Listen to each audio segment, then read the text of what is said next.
찾아간 곳. 자동차 수리가 한창인 듯한데 그런데 도구들이 영 특이하다. 일반적으로 차를 고칠 때 쓰는 장비들은 아닌 것 같은데. 실례하겠습니다. 아, 네. 지금 뭐 하고 계신 거예요? 아, 차 안에 수리할 곳을 찾고 있습니다.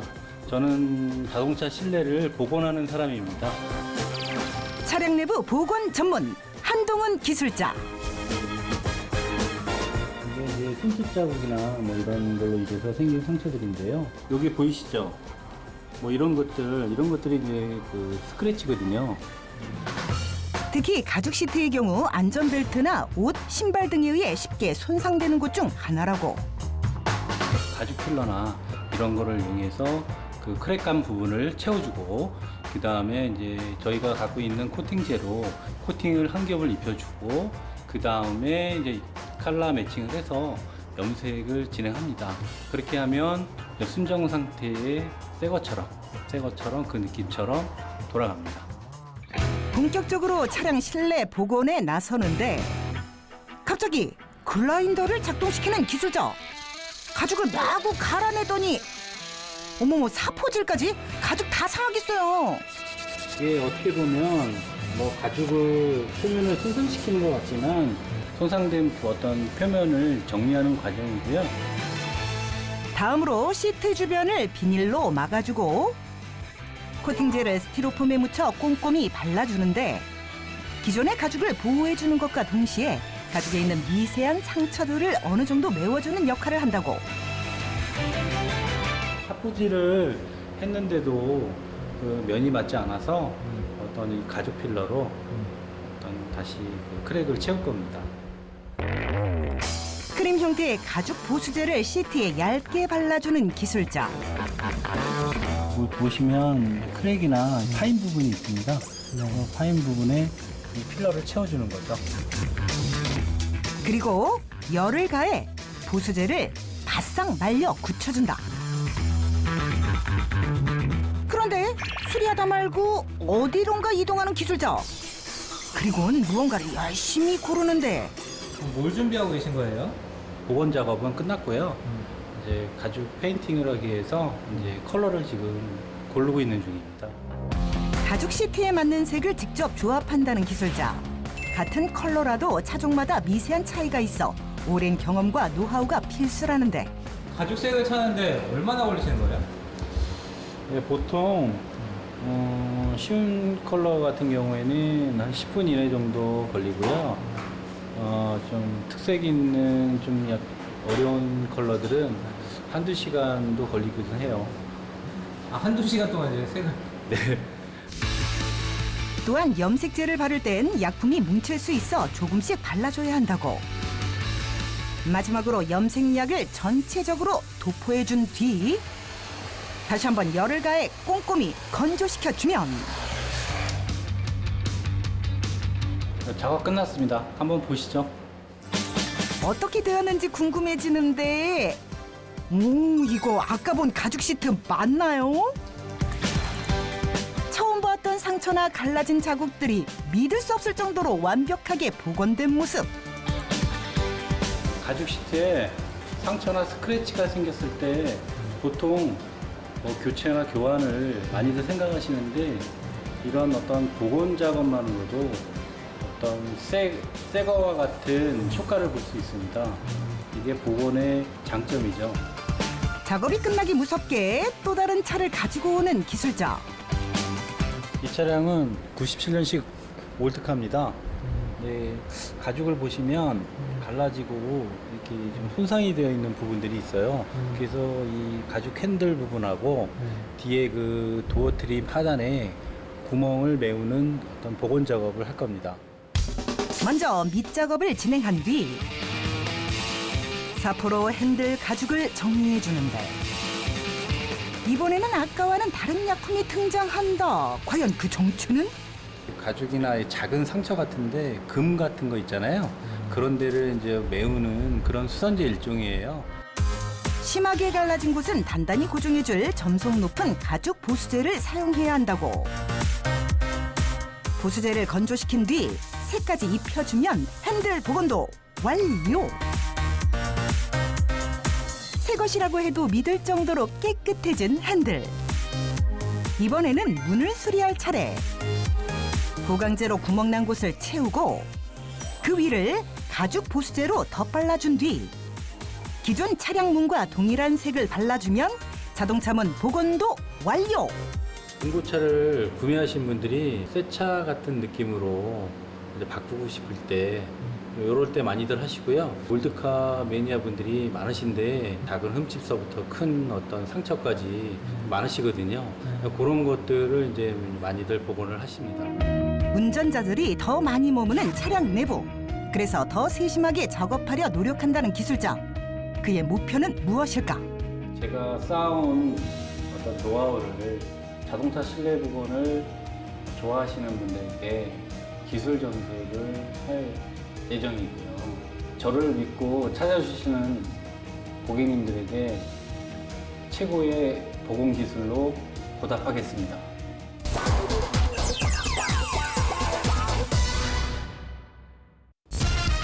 두 번째 기술을 찾아간 곳. 안으로 들어서자 저마다 독특한 모습을 자랑하는 예쁜 신발들이 가득 진열되어 있는 이곳. 네, 어서 오세요. 네, 어떻게 오셨나요? 아, 저희가 기술자를 만나러 왔는데 네. 여기 신발 파는 곳인가요? 아니요, 여기는 신발 파는 곳이 아니고 신발을 수선하는 곳입니다. 신발을 수리한다고요? 자, 여기 있는 것들이 다 신발을 수선할 것들이에요. 기술자의 선반에는 터지고 망가져 성한 곳 하나 없는 신발들이 가득하다. 지금 보시는 것 같이 신발들이 신으면서 망가지는 부분들을 저희가 이제 고쳐주고 이제 또 신발을 좀 더 오래 신을 수 있게끔 해주는 그런 곳이고 저는 그런 일을 하는 사람입니다. 신발 복원 전문 김용기 기술자. 신발 수리에 나선 기술자. 여기저기 뜯어진 신발을 어떻게 수리할지 궁금해지는데 여기 있는 메쉬 터진 부분을 이 부분을 전체적으로 교체를 할 거예요. 네, 여기하고 양쪽. 제일 먼저 신발에 박음질된 실들을 하나하나 뜯어내고 다음으로 수선할 부위를 테이프로 덮어버린다. 이렇게 모양을 만들어 놨는데요. 이제 이 모양 만들어 놓은 테이프로 원단을 이 크기에 맞게끔 잘라서 이 안에다가 이제 덧댐을 진행할 거예요. 그리고 박스 하나를 꺼내는데 박스 안에는 대충 봐도 다양한 종류의 원단들이 가득 들어있는 모습. 신발이라는 거는 기성화이기 때문에 신발을 만들 때 이 원단 자체도 그 신발에 맞게끔 제작을 한단 말이에요. 그러니까 신발 수선하는 원단 교체하는 거는 그 신발에 만든 원단에 가장 비슷한 걸 찾는 게 관건이에요. 찾아낸 원단에 본뜬 테이프를 붙여 똑같은 크기로 잘라내고 원단에 접착제를 바른 뒤 송곳으로 구석까지 꼼꼼하게 원단을 집어넣어 덧대준다.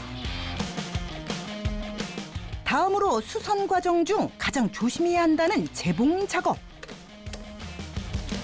재봉하면서 가장 중요한 거는 원래 이제 신발을 뜯기 전에 그 재봉이 들어간 구멍들이 있어요. 그래서 그 구멍에 정확하게 꼬맸던 자국이 틀려지지 않게 재땀치기라고 하는데 구멍 뚫린 구멍에다가 이제 한 땀 한 땀씩 재봉을 해야 돼요. 일일이 구멍을 확인하며 박음질을 한 뒤 정리해주면 네, 다 됐습니다. 처음과 달리 깔끔하게 수선된 측면. 다음으로 신으면서 쉽게 닳아버리는 뒤꿈치 패드는 먼저 원단을 전부 제거. 다시 새로운 원단으로 갈아준다. 그런데 천에 안과 바깥을 뒤집어서 박음질을 하는 기술자. 역 스티치. 스티치 같은 경우는 이렇게 정방향으로 하는 거 스티치 이렇게 하는 게 일반적인데 요거는 꼬매고 요거는 원단을 이렇게 뒤집을 거예요. 뒤집게 되면 이렇게 마감이 되는 거죠. 어느 거지? 재봉선이 이제 보이지 않게끔. 그리고 스펀지도 보강해서 넣은 뒤 천을 안으로 넣어 내장재를 덮고 망치로 모양을 잡아주면 어느새 뒤꿈치 패드 복원도 완료. 이 신발 수선의 매력이 뭐라고 생각하세요? 신발 수선의 매력은 내가 좋아하는 신발 낡아서 못 신는데 그거를 이제 다시 고쳐서 신을 수 있다는 게 가장 큰 매력이죠. 어릴 때부터 아버지에게 신발 수리를 배웠다는 기술자. 그 매력에 빠져 시작한 일이지만 주변의 곱지 않은 시선 때문에 많이 힘들었다는데. 근데 아직도 이제 모르시는 분들은 그냥 신발 수선하면 구두박스 그냥 이렇게 좁은 공간에서 뭐 그냥 이렇게 뚝딱뚝딱 하는 거를 연상을 많이 하시는데 그것 때문에 더 노력했고 지금까지 해서 이 자리에 온 것 같아요. 지금의 기술자를 만들어준 특별한 장소가 있다는데. 여기는 저희 공장인데요. 여기는 등산화를 전문으로 하고 있는 곳입니다. 등산 마니아 사이에서 기술자를 유명하게 만들어준 등산화 밑창수리 실력. 그런데 이건 너무 심한데요? 이런 것도 수리가 가능해요? 네, 이거는 뭐 창만 망가졌기 때문에 이거는 이제 수리하면은 충분히 신을 수 있으세요. 제일 먼저 망가진 밑창을 떼는데 고온에 열을 가한 뒤 밑창을 분리하는 것이 일반적인 수선 방법이지만 기술자는 최대한 열을 가하지 않아 등산화가 가진 기능을 그대로 살려준단다.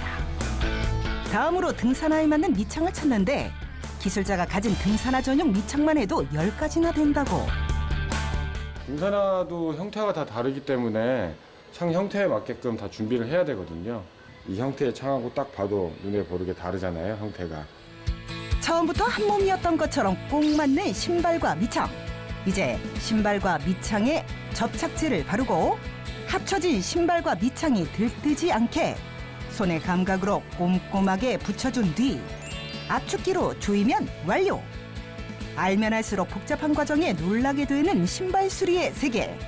신발 수선이라는 거를 많은 사람들이 같이, 저 혼자 말고 많은 사람들이 같이 연구를 하면은 좀 더 한 단계 발전할 수 있다고 생각을 하거든요. 그래서 지금에 있는 기술력을 좀 더 높이기 위해서 계속 노력할 겁니다.